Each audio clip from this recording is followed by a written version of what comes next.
जय मसीह की। प्रभु आपको आशीष दे।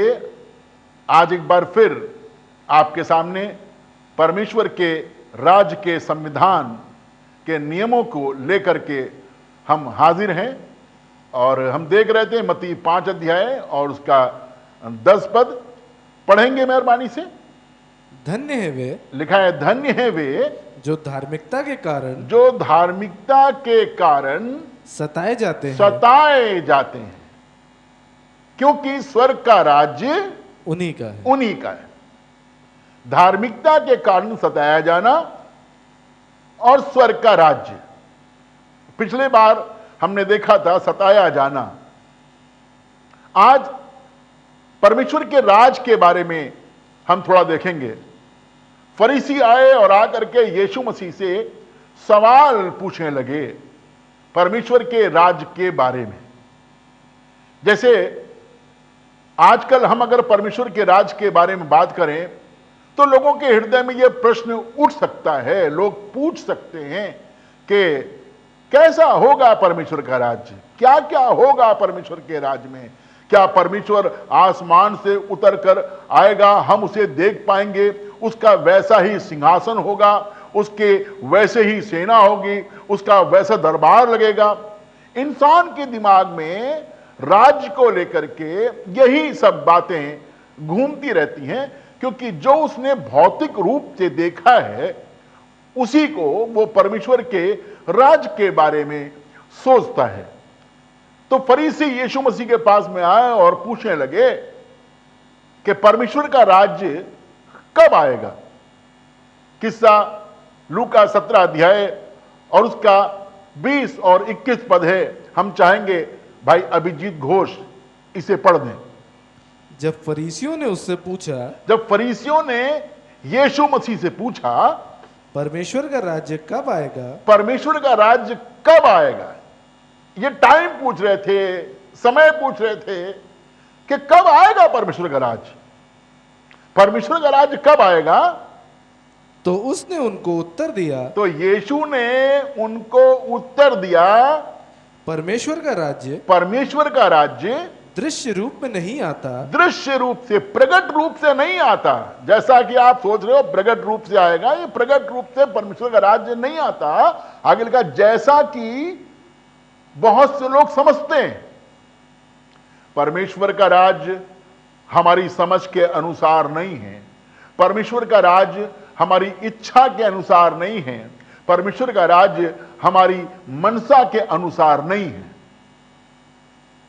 फिर आगे लिखा है और लोग ये ना कहेंगे देखो यहाँ है या वहां है, क्योंकि देखो परमेश्वर का राज्य तुम्हारे बीच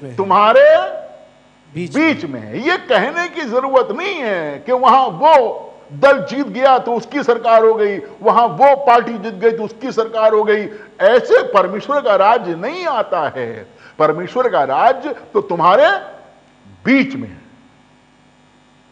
हमारे मध्य है।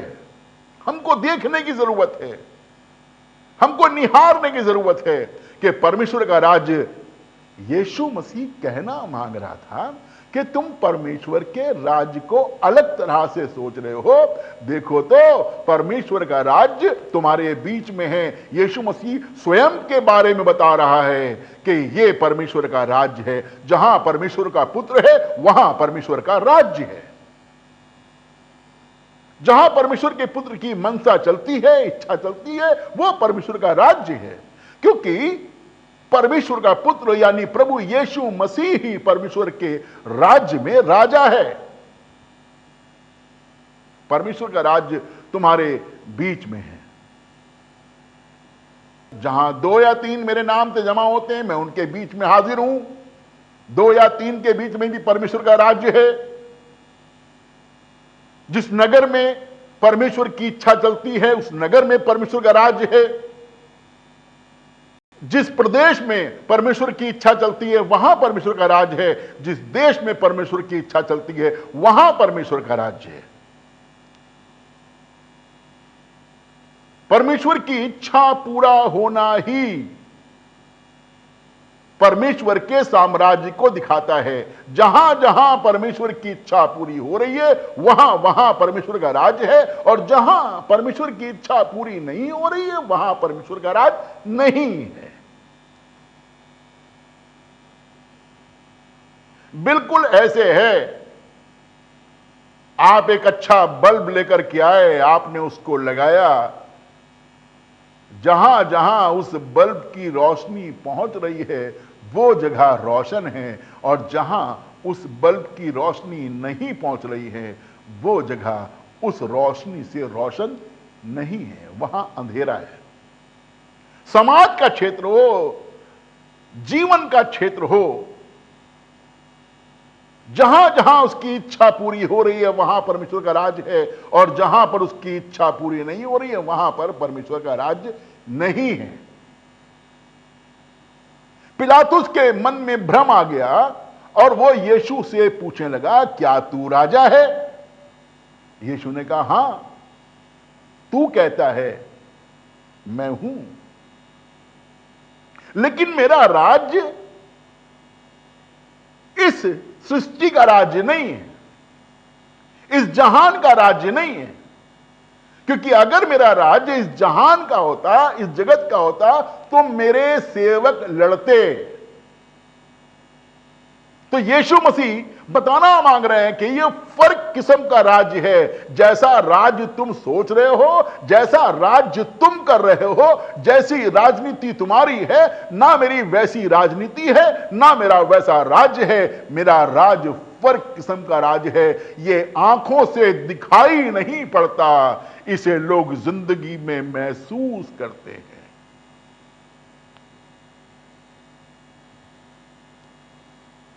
एक आयत और निकालें, और वो मेरे लिए पहला यूहन्ना 5 अध्याय उसका 19 पद है। पहला यूहन्ना 5 अध्याय उसका 19 पद है। हम जानते हैं, लिखा है, हम जानते हैं कि हम परमेश्वर से हैं, कि हम परमेश्वर से हैं। आप कह सकते हैं, हम परमेश्वर से हैं। हम जानते हैं कि हम परमेश्वर से हैं, और सारा संसार उस दुष्ट के वश में पड़ा है। कुछ लोग हैं जो कह सकते हैं हम परमेश्वर से हैं, हम परमेश्वर के लोग हैं, फिर भी सारा संसार उस दुष्ट के वश में पड़ा है।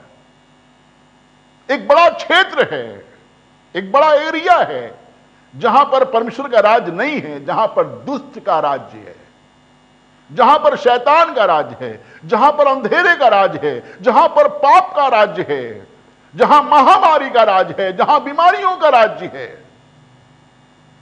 सारा संसार उस दुष्ट के वश में पड़ा हुआ है। इस संसार को बचाने की जरूरत है।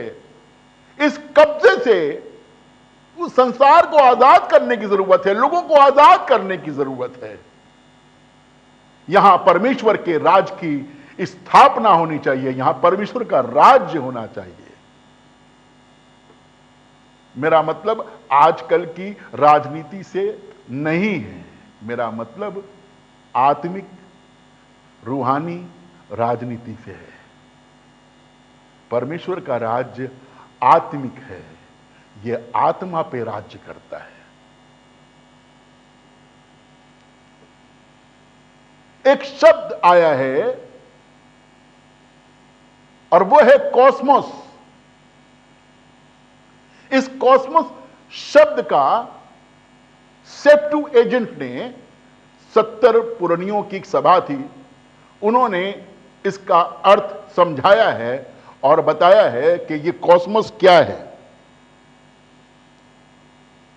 इसका मतलब है बाहरी संसार, सांसारिक अभिलाषाओं से भरा हुआ जीवन। इसका अर्थ है सांसारिक सौंदर्यीकरण। इसका अर्थ है एक युग।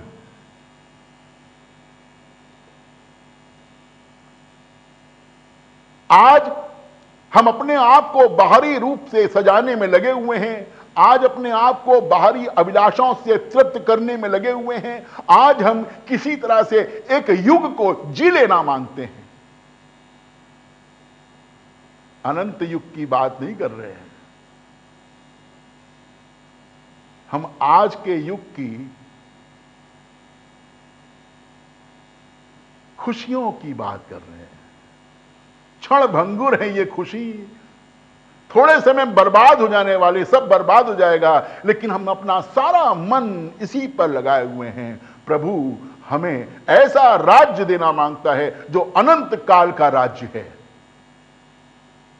अगर हम उस राज्य को हासिल करना मांगेंगे तो जरूर है कि हम सताए जाएंगे। गलतियों की किताब उसका 4 अध्याय और उसका 29 पद है। गलतियों की किताब उसका 4 अध्याय और उसका 29 पद है, जहां यह बताया गया है कि इब्राहिम का एक बेटा प्रतिज्ञा किया हुआ बेटा था, और इब्राहिम का एक बेटा शारीरिक अभिलाषाओं से उत्पन्न बेटा था। तो यहां 29 पद में बताया जा रहा है कि क्या होता था और क्या हो रहा है। सुनिएगा।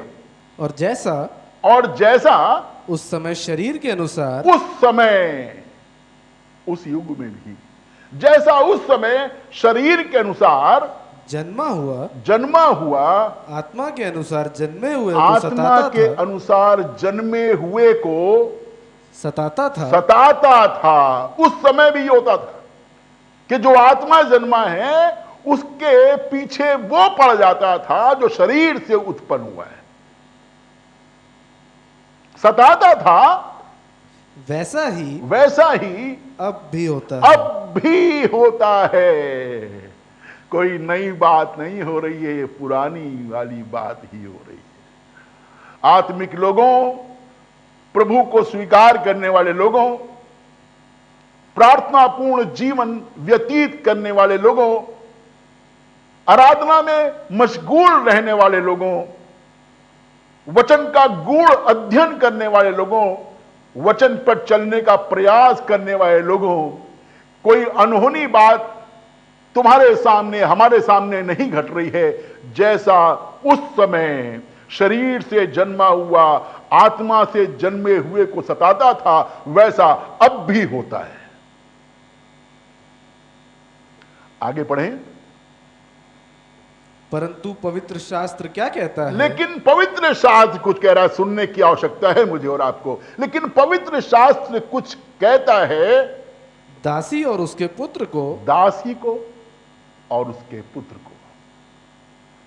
जो दासी है और जो दासी का पुत्र है, उसका स्वभाव वही होगा कि हमें दास बनाए।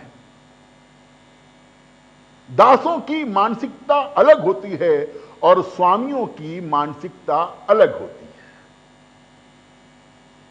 पवित्र शास्त्र क्या कहता है? यह हुक्म है, यह आज्ञा है। सुनिए, दासी को और उसके पुत्र को निकाल दे। झांक के देखिए अपने अंदर।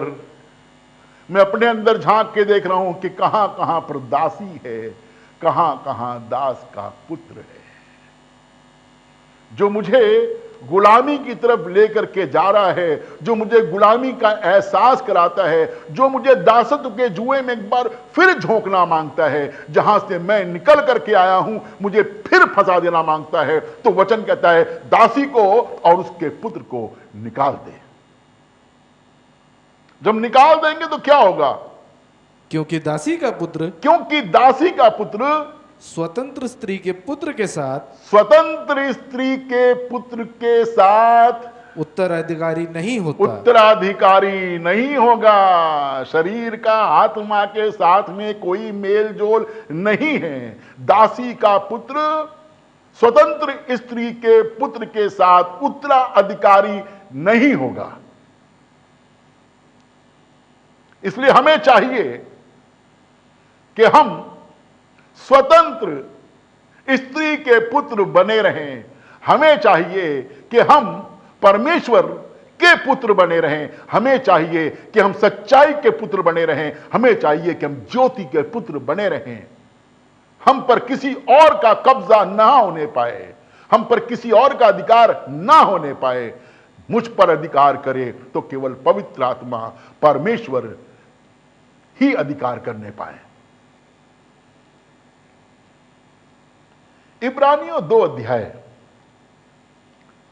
और उसका 14 पद, जहां इस प्रकार से लिखा है, सुनिएगा। इसलिए जबकि लड़के मांस और लहू के भागी हैं, लड़के मांस और लहू के भागी हैं। इब्रानियों की पत्री में लेखक बता रहा है जबकि लड़के मांस और लहू के भागी हैं। हमारे जीवन की ओर इशारा कर रहा है, हमारे जीवन की ओर संकेत कर रहा है, हम मांस और लहू के भागी हैं। और वचन में यह भी लिखा है कि जब तक हम इस डेरे में रहते हैं तब तक हम कराहते रहते हैं। हम एक अजीब सी दुर्दशा में रहते हैं, समझ में नहीं आता क्या करें क्या ना करें। तो यहां लिखा है जबकि लड़के मांस और लहू के भागी हैं, तो वो आप ही उनके समान यानी हमारे समान उनका सहभागी हो गया। ये किसी और के लिए नहीं, ये राजाओं के राजा प्रभुओं के प्रभु यीशु मसीह के विषय में बताया जा रहा है कि जब देखा कि हम लहू और मांस के भागी हैं, हम देह में रह रहे हैं, हम कराह रहे हैं, हम परेशान हैं, हम दर्द में हैं, शरीर से उत्पन्न होने वाला हमें सता रहा है, दासी का पुत्र हमें सता रहा है, तो लिखा है वो आप ही उनके समान, हमारे समान, उनके समान उनका सहभागी हो गया, हमारा साथ देने के लिए आ गया, हमारी हिम्मत बढ़ाने के लिए आ गया, हमें इनकरेज करने के लिए आ गया, हमें यह बताने के लिए आ गया मैं तुम्हारे साथ हूं। वो आप ही सहभागी हो गया हमारा। हां, आगे, ताकि मृत्यु के द्वारा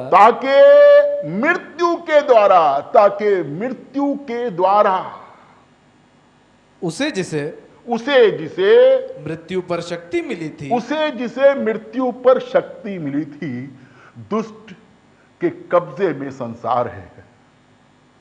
दुष्ट मृत्यु के द्वारा, बीमारियों के द्वारा, महामारी के द्वारा लोगों को बर्बाद कर रहा है, लोगों को मार रहा है। मृत्यु पे शक्ति मिली थी, जिसको मृत्यु पे शक्ति मिली थी अर्थात शैतान को निकम्मा कर दे। शैतान निकम्मा हो जाए, इसलिए मेरा यीशु मसीह आ गया, हमारे समान हो गया। और जैसे जो दर्द, जो कष्ट, जो परेशानी हम भुगत रहे हैं, उसने अपने शरीर में होकर के उन कष्टों को झेला है, उन कष्टों को सहा है, उस दर्द को सहा है, उस पीड़ा को सहा है। सर पे कांटों का ताज रखा हुआ था, लहू बह रहा था, हाथों में कीलें ठुकी हुई थी, पांव में कीलें ठुकी हुई थी। उसकी ऐसी सूरत भी नहीं रह गई थी कि हम उसे पहचानते।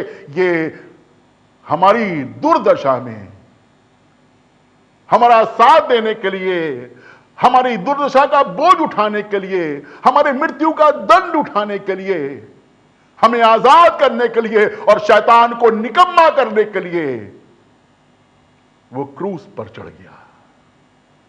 उसने उस मृत्यु को सह लिया, उसने उस मृत्यु दंड को सह लिया, ताकि जिसे मृत्यु पर अधिकार मिला हुआ था उसे निकम्मा कर दे। और जितने मृत्यु के भय, मृत्यु का भय बहुतों का सता रहा है, आपको भी सता रहा होगा। मैं आपको नहीं देख पा रहा हूं, आप मुझे देख पा रहे हैं, लेकिन मैं बताना मांग रहा हूं, मृत्यु का डर आपको भी सता रहा है। डरने की कोई जरूरत नहीं है, भयभीत होने की कोई आवश्यकता नहीं है। ताकि मृत्यु का डर, मृत्यु के भय के मारे जीवन भर दासत्व में फंसे थे। जितने लोग जीवन भर मृत्यु के डर से गुलामी में फंसे हुए थे, उन्हें छुड़ा ले। आपका छुटकारा निकट है, मेरा छुटकारा निकट है। हमें जो दासी का पुत्र परेशान कर रहा है, पाप परेशान कर रहा है, अभिलाषाएं परेशान कर रही हैं, हमारा छुटकारा निकट है। मेरा यीशु मसीह क्रूस पर बेचारा यीशु मसीह नहीं था। मेरा यीशु मसीह क्रूस पर एक ऐसे दहाड़ते हुए शेर के मानिंद टंगा हुआ था जो शैतान से ये कह रहा था कि तू उसके पांव के नीचे कुचला गया है। और यही काम मेरा प्रभु आपके लिए भी करना मांगता है। वचन में लिखा हुआ है, शांति का परमेश्वर शैतान को तुम्हारे पांव तले शीघ्र कुचलवा देगा।